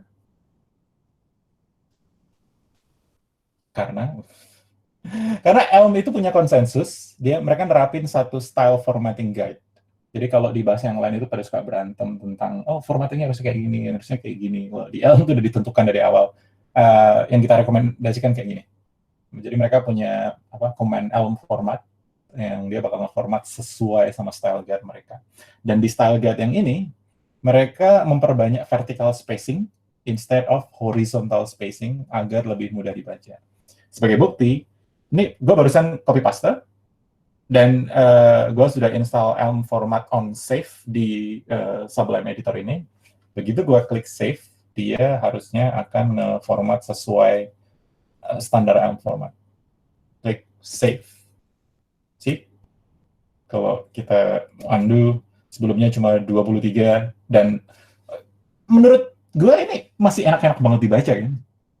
Enggak enak-enak aja dibaca ya, tapi begitu kita klik save, mereka bikin lebih vertikal lagi, katanya supaya lebih enak dibaca. Artinya di atas kertas, kalau ngomong line of code ini jadi kelihatan banyak, padahal code yang harus kita tulis jauh lebih sedikit. Oke, anyway, habis ini kita bakal coba ngejalanin gimana sampai kita akhirnya bisa ngeliat itu di browser. Terus yang habis itu nanti kita bakal cerita tentang sedikit review code ini maksudnya apa. Terus selanjutnya nanti kita bakal ngobrolin tentang the Elm architecture. Oke, lanjut. Oke, break dulu. Ada pertanyaan sampai di sini? 3, 2, 1, enggak. Sebenarnya ada sih tadi Mbak Destia dia gagal install Elm-nya, tapi itu kayaknya cuma karena isu path. Terus tadi Mas Riba nanya kalau Elm itu support JSX nggak? JSX View. Oh, actually gue kurang paham deh. JSX View ini maksudnya Elm support React atau gimana maksudnya?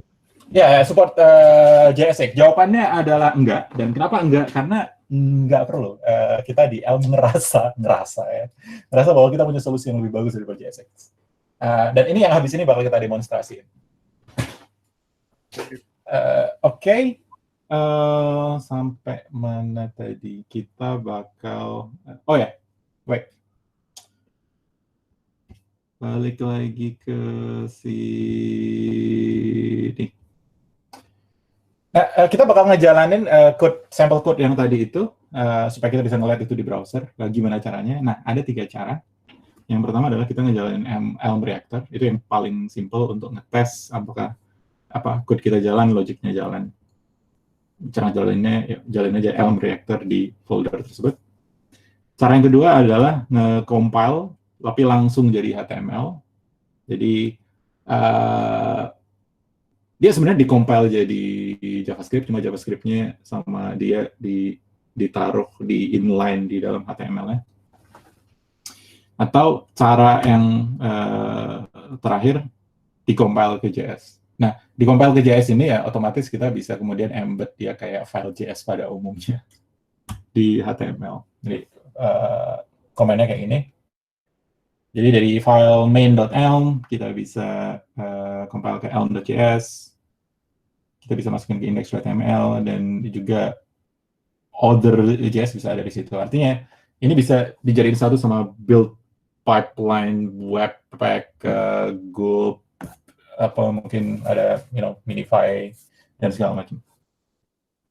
Nah, yang pertama kita bakal coba dulu di Elm Reactor, itu bentuknya seperti apa. src Elm Reactor. Oke, go to, dia nggak buka otomatis.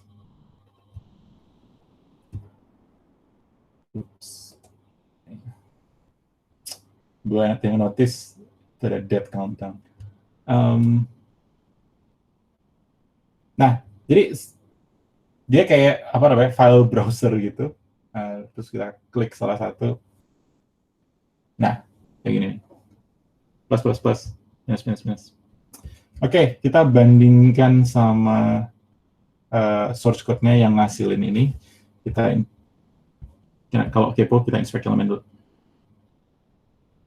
Nah, ini adalah elemen HTML yang di-generate dari source code yang tadi.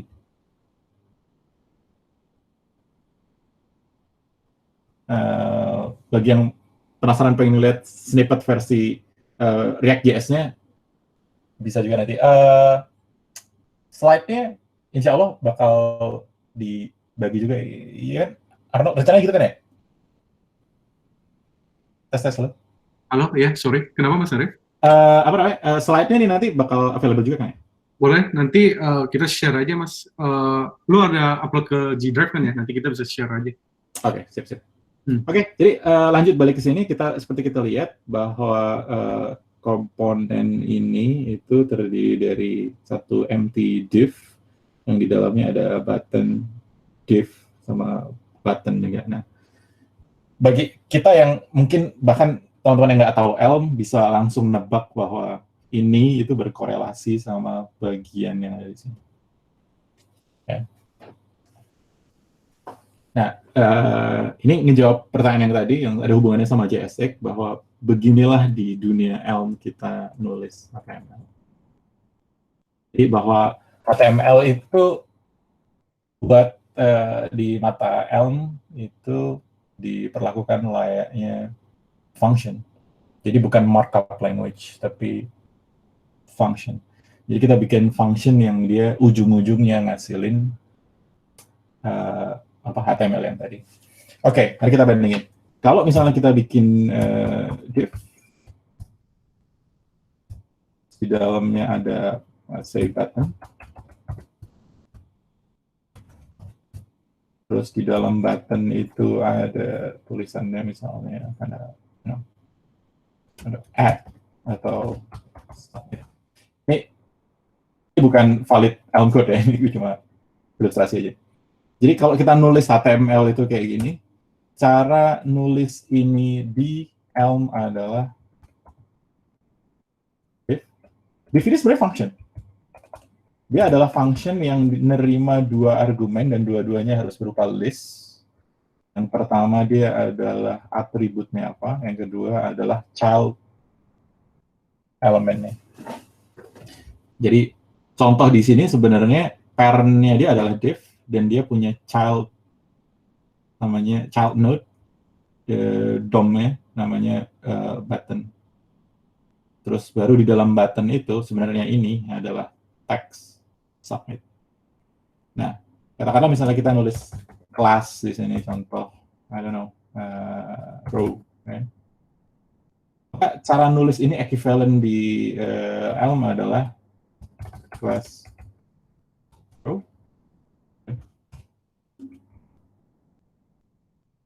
Terus dalamnya adalah ada button. Dan cara nulis button pun sama, dia menerima dua argumen. Yang pertama adalah atributnya, yang kedua adalah child. Nah, childnya button di sini apa?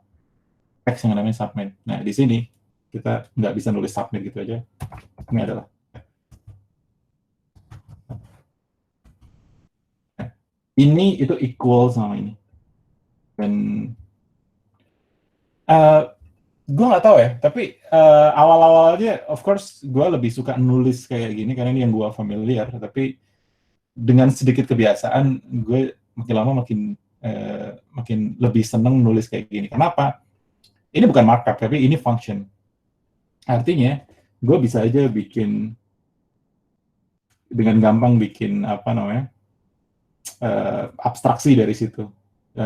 Contoh, gue dengan gampang bikin new button yang dia nerima string sama dengan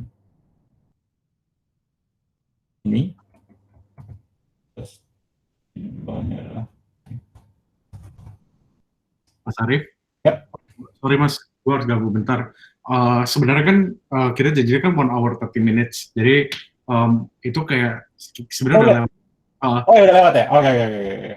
Dari teman-teman, kan ini kan cukup penting kan ya. Jadi kalau misalnya teman-teman nggak masalah, mungkin kita bisa coba condense waktunya Mas. Jadi kayak kita coba 15 menit aja gitu Mas. Oke, cool. Ya. Jadi apa intinya itu menjawab pertanyaan tadi tentang layouting. Kenapa kita nggak pakai JSX dan kita merasa bahwa we think we have a better solution. Ya karena itu tadi. Oke, kita udah nunjukin ini di sini. Sekarang kita mau ngedemonstrasiin gimana caranya kita bisa nambah fitur. Nah, kalau teman-teman mau belajar hal yang sama, kita sebenarnya bisa langsung ke li/app dan gue refresh dari awal. Sebenarnya mereka ngeluarin contoh yang sama yang kita bahas itu tadi. Kita masih ada waktu buat ngebahas Elm architecture kan? Mungkin bisa sih Mas, tapi yang tentang CSS mungkin kita bisa postpone buat next-nya gitu. Oke. Jadi kita pentingin di Elm architecture dulu ya. Nah, sebelum kita ngebahas di sini dan nambah fitur, mari kita lihat dulu penjelasan tentang the Elm architecture. Oke, jadi pada saat Elm architecture adalah arsitektur yang sebenarnya muncul secara natural di Elm yang kemudian dipakai untuk nge-manage state. Elm runtime sendiri itu tugasnya itu primary cuma dua. Satu, sebagai tempat yang nge-hold model data model itu. Yang kedua adalah yang bertugas nge-proses side effect. Contoh, manggil HTTP request, terus ngasih tahu jam, ngasih tahu bikin random. Semua yang ada di luar Elm runtime itu adalah function. Jadi bahkan pada saat kita misalnya kita bikin command untuk generate random, outputnya bukan angka random itu sendiri, outputnya adalah command yang dikirim ke Elm runtime. Oke, balik ke konteks widget yang tadi. Begitu kita ngebuka browser, kita ada ngasih initialize value, yaitu 0, dan 0 itu yang dikirim ke view. Sehingga kita bisa ngelihat angka pertamanya itu 0.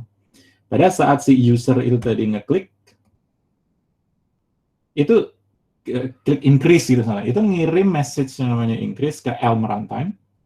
Elm runtime kemudian bawa message itu digabungin sama model, terus dia manggil function yang namanya update. Function yang namanya update itu nerima dua argumen, yang pertama adalah message, yang kedua adalah model, dan ngeluarin model yang baru yang sudah manipulasi. Jadi outputnya ditambah command side effect jika ada yang kemudian dijalankan oleh Elm runtime itu. Elm runtime itu kemudian nge-store modelnya terus ngirim lagi ke view. Makanya angkanya nambah jadi 1. Kurang lebih kayak gitu. Oke. Bagi teman-teman mungkin ngerasa bahwa itu unnecessary complexity untuk sekedar nambahin 1 angka ke screen. Enggak, sebenarnya ini adalah versi paling sederhana untuk ngedemonstrasikan sebuah arsitektur yang sebenarnya mau segede apapun, itu masih tetap bisa sama. Sebagai bukti bahwa Elm arsitektur itu cukup solid, itu yang menginspirasi Dan Abramov untuk dibuatnya library namanya Redux. Dan itu ada di official website-nya. Nggak cuma di Redux, Elm itu juga ditemui di Recent React. Jadi boilerplate officialnya itu salah satunya adalah the Elm architecture. Ada juga di Swift bahwa salah satu practice untuk manage state di iOS programming itu the Elm architecture juga. Fable punya library Elmish, jadi teman-teman yang ngoding di F# itu bisa pakai the Elm architecture juga, pakai Elmish. Kotlin juga banyak artikel bertebaran yang ngajarin orang pakai the Elm architecture di Kotlin. Intinya adalah ini adalah sebuah arsitektur yang sudah diakui sebagai salah satu best practice. Oke. Elm workflow itu kurang lebih kayak gini. Pertama kita define shape of your data model. Yang kedua define what type of message. Yang ketiga, write the update function. Yang keempat, write your view function. Ya, cuma 4 itu. Sebagai, let's put into context. Kalau bikin counter yang di atas itu, pertama kali dia muncul, 0. Message-nya cuma ada 2 jenis, antara kita naikin atau kita turunin. Logic update-nya adalah, kalau pesannya adalah dinaikin, maka modelnya ditambah 1. Kalau di decrease, ya modelnya dikurangin 1. Terus cara kita ngedefinin view-nya adalah ada button buat increase, ada button buat decrease, dan ada angka di tengah. Oke. Dari situ kita bisa ngebaca sebenarnya apa yang terjadi di sini, kan? Jadi, baik. Ini biar lebih jelas. Jadi ada button, ada div, ada button. Pertama kali value-nya adalah 0, jenis tipe message yang bisa dikirim adalah either increment atau decrement. Terus update-nya adalah kalau message-nya increment maka modelnya kita tambah 1, kalau message-nya decrement dengan modelnya dikurangin 1. Terus view-nya itu ngedeskripsiin ini. Oke. Jadi flow-nya adalah gimana kalau misalnya kita mau nambahin fitur, kan? Kita mau nambahin fitur tombol reset misalnya. Oke. Pertama, message-nya dulu kita tambahin. Out of curiosity, gimana kalau misalnya kita compile? Kita coba compile. dapat error. Kenapa? Bro, lu bilang bahwa message itu ada increment, decrement, dan reset. Tapi di update itu lu cuma nge-handle increment sama decrement. Resetnya mana? Ya. Jadi dia protes kalau misalnya ada satu case yang dia nggak di-handle. Oke? Let's fix that. Kita bikin handler untuk reset. Kita tulis. Nah, ini adalah cara ngupdate record. Kita ambil model, terus kita return another model yang bilang bahwa count equal to model.count count sama dengan 0, kan kita resetnya. Oke, compile. Oh, sorry. Jadi walaupun ini ada ini, tapi kita belum nulis belum munculin buttonnya. Oke, kita bikin button. Dan klik reset. X. Compile. Ya, plus reset. Minus. Oke, jadi walaupun itu cuma kita nambahin satu fitur, itu sekaligus ngedemonstrasiin dua hal. Yang pertama adalah bagaimana cara flow kita berpikir kalau kita bikin aplikasi lewat Elm. Yang kedua adalah kita lihat tadi bagaimana kasus nggak di-handling aja dia protes. Mungkin bagi beberapa teman awalnya bakal ngerasa annoying karena ini compiler protes terus, tapi ya ibarat sayuran, it's for our own benefit, gitu. Yang ngeri adalah justru bahwa kita banyak dibiarin ngelakuin kesalahan, terus ujung-ujungnya pas kena error di hari weekend, jadi panggil karena ada error di production. Nah, kita nggak mau itu kejadian. Nah, makanya karena waktunya udah mepet, sebenarnya materi terakhir itu sebenarnya adalah ngejelasin tentang style dan SPA, tapi mungkin kita bisa undur di lain waktu. Gue cuma mau nampilin salah satu quote keren dari Dijkstra, bahwa dia bilang, the competent programmer is fully aware of the strictly limited size of his own skull. Artinya bahwa teman-teman yang bisa survive sekian lama di sebagai front-end developer itu, yang mereka bisa bikin code yang bagus banget karena usia, itu selalu mikirin hal-hal kayak gitu. Dia mastiin gak ada typo, nulis banyak unit test, mereka kerja keras untuk itu. Tapi ada pandangan lain yang bilang bahwa gimana kalau misalnya kita nyerahin aja hal-hal yang komputer good at what they're doing, kayak catching typo, mismatch type, dan segala macam itu. Sementara kita fokus ke hal-hal yang manusia lebih pintar, kayak misalnya being creative, terus coba nyelesain masalah baru, terus bikin creating new value. Gitu. Jadi nggak semuanya ditaruh di kepala sendiri. Mungkin itu apa yang bisa gue share di kesempatan hari ini. Mohon maaf jika ada kesalahan. Thank you. Oke, thank you Mas Arief. Thank you. Teman-teman, ada yang mau bertanya nggak? Atau ingin berkomentar gitu mungkin?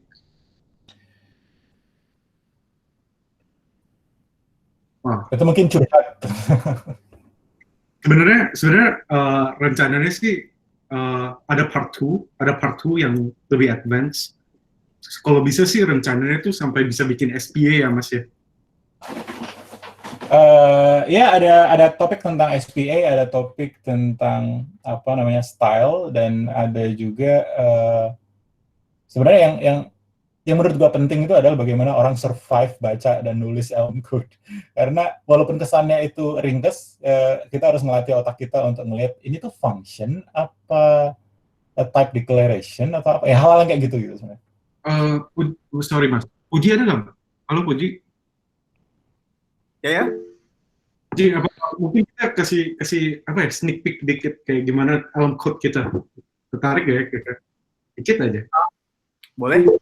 Lihat, gue mau tambah komentar dulu. Jadi kalau kita lihat di presentasi sebelumnya, beberapa slide sebelumnya, itu kan kita menunjukkan gimana caranya kompiler ngasih tahu ke kita kalau misal kita belum nge-cater kalau misal kasusnya message-nya equal reset gitu. Nah, itu adalah kayak quote unquote magic behind the no runtime exception because kita di-enforce untuk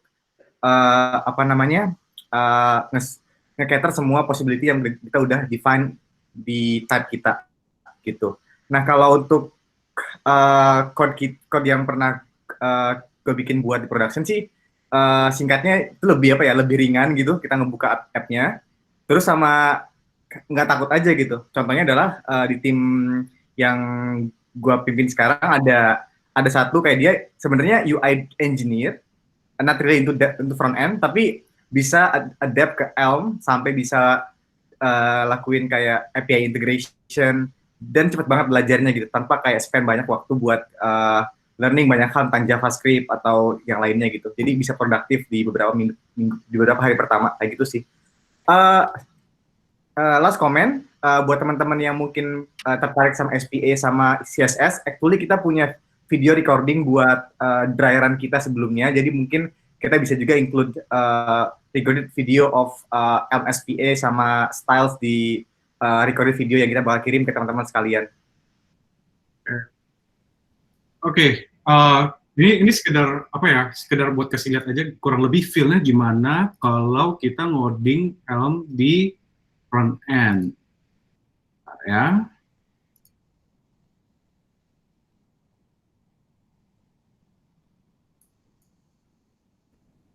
Belum ke share screen-nya ya?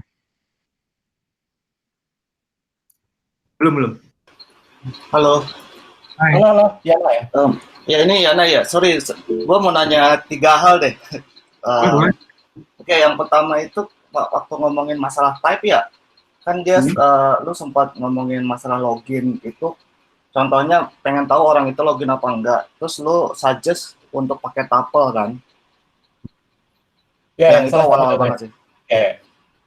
Tapi pada saat di pikiran gue, kenapa nggak pakai opsional gitu? Mungkin opsional itu ada di Swift atau di Rust. Atau gue juga sempat googling kenapa nggak pakai maybe gitu. Apakah itu pattern yang sering dipakai di Elm untuk hal itu gitu? Untuk pakai tuple pada saat untuk menyelesaikan kasus, contohnya untuk apakah orang itu login atau enggak gitu. Oke, ada pertanyaan yang Oh, sorry, feedback. Oke. Iya. Tadi kalau nggak salah 3 kan ya? Kenapa? Tadi kalau nggak salah pertanyaannya 3 kan?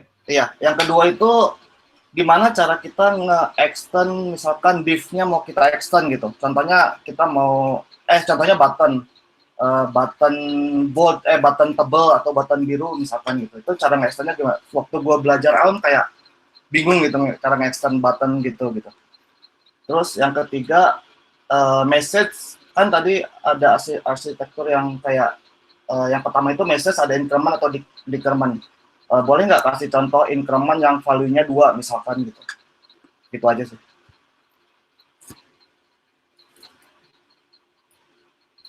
Oke, thank you. Jadi yang pertama intinya adalah why not maybe ya kan? Ya, kenapa nggak maybe, itu pun intended. Benar bahwa sebenarnya untuk kasus login secara spesifik atau apapun yang sifatnya ambigu antara iya dan enggak, itu paling bagus tuh pakai maybe. Kalau maybe itu berarti antara nothing atau just something, ya kan? Nah, itu benar banget. Tadi kebetulan gua mention itu bukan karena itu best practice, cuma kayak kebetulan aja lagi kepikiran itu, susah nyari contoh yang lainnya. Jadi benar untuk kasus login biasanya yang gue lihat di secara umum itu pakai maybe. Yang kedua adalah gimana cara extract button. Ini seru banget. Sebenarnya ini itu ada di materi tentang styling. Ada beberapa pendekatan, kayak misalnya teman-teman di Dana Citra itu karena memang mereka udah familiar banget sama Sass, mereka pakai Sass. Gue sendiri gue pakai Tailwind, dan buat gue styling kayak buttonnya dijadiin lebih tebal segala macam itu hanya manipulasi atribut. Jadi antara atributnya itu ada apa enggak di kelas tersebut. Nah, agak susah dijelasin sekarang, tapi apa namanya pada demonstrasi ini nanti bisa kelihatan. Dan gue seneng banget ngelakuin itu karena jadi ngerasa tepat aja gitu. Karena pada dasarnya semuanya function kan. Terus yang terakhir itu kalau message-nya apa jadi kan tadi satu ya, jadiin dua gitu maksudnya. Iya, ini kan berhubungan sama enumnya kan ada increment, ada decrement. Kan kayak tadi contoh male, female, ada order terus fit value kan. Ya nggak sih? Yang tadi dicontoh, ya. Ya, harusnya itu cukup straightforward ya. Kalau misalnya itu tadi dikali dua, karena kan ada di update-nya tuh. Kalau increment itu kan dia apa namanya ada jelas itu plus 1 di update-nya ya. Kalau misalnya kita bikin yang plus 2 juga bisa, misalnya increment 2 gitu, yang lain gitu. Jadi kita bisa define sebanyak mungkin message dan di update-nya itu kita handle what we plan to do with that message. Oke. That's great question by the way, terutama yang masalah why not maybe itu bener banget. Oke, mungkin ada yang lain?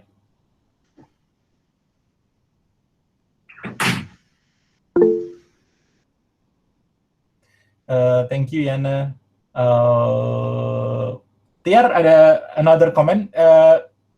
Gue notice, gue nggak pernah ketemu sama Tiar, tapi kita temenan di Facebook dan apa namanya, gue bahkan pernah lihat at some point dia coba bikin functional programming-nya sendiri. Jadi gue penasaran tentang insight-insight-nya dia di sini. Lo ada komentar bro?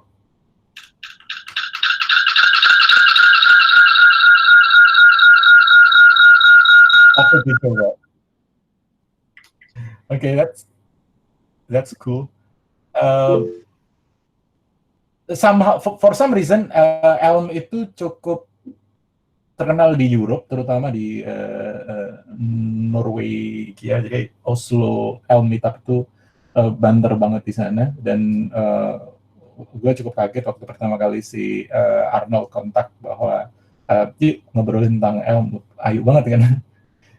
Gue ngerasa bahwa ini salah satu gem yang tersembunyi, yang walaupun belajarnya ada susah, tapi use case-nya bagus banget. Kalau misalnya kita suruh bikin website biasa, marketing page gitu, nah udahlah, HTML aja biasa gitu kan.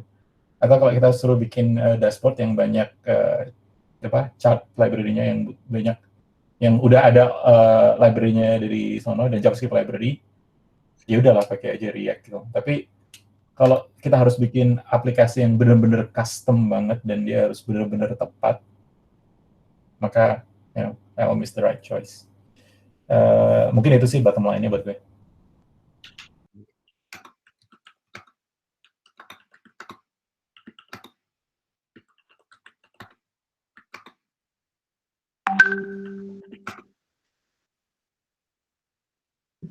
Oke, ada pertanyaan lain teman-teman?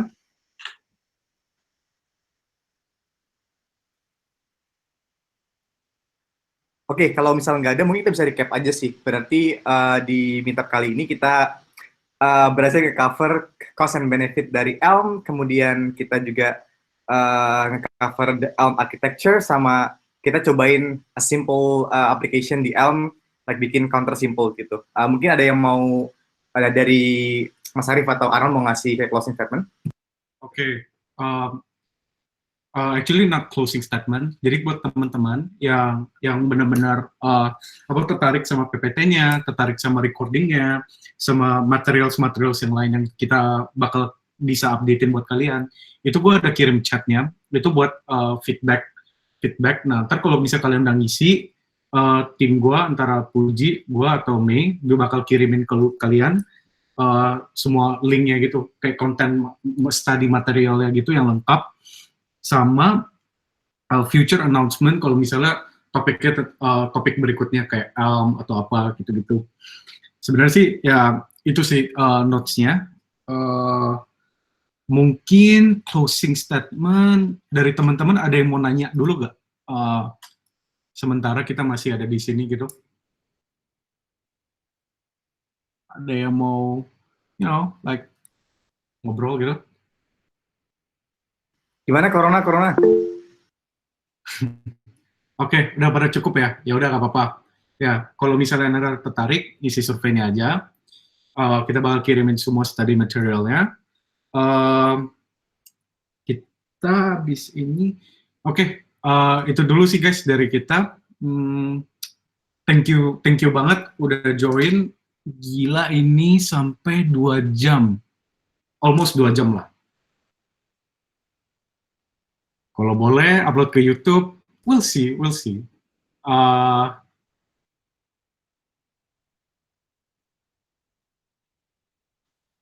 Ya, oke. Paling gitu aja sih guys. Thank you. Thanks semuanya udah ke Cool Meetup.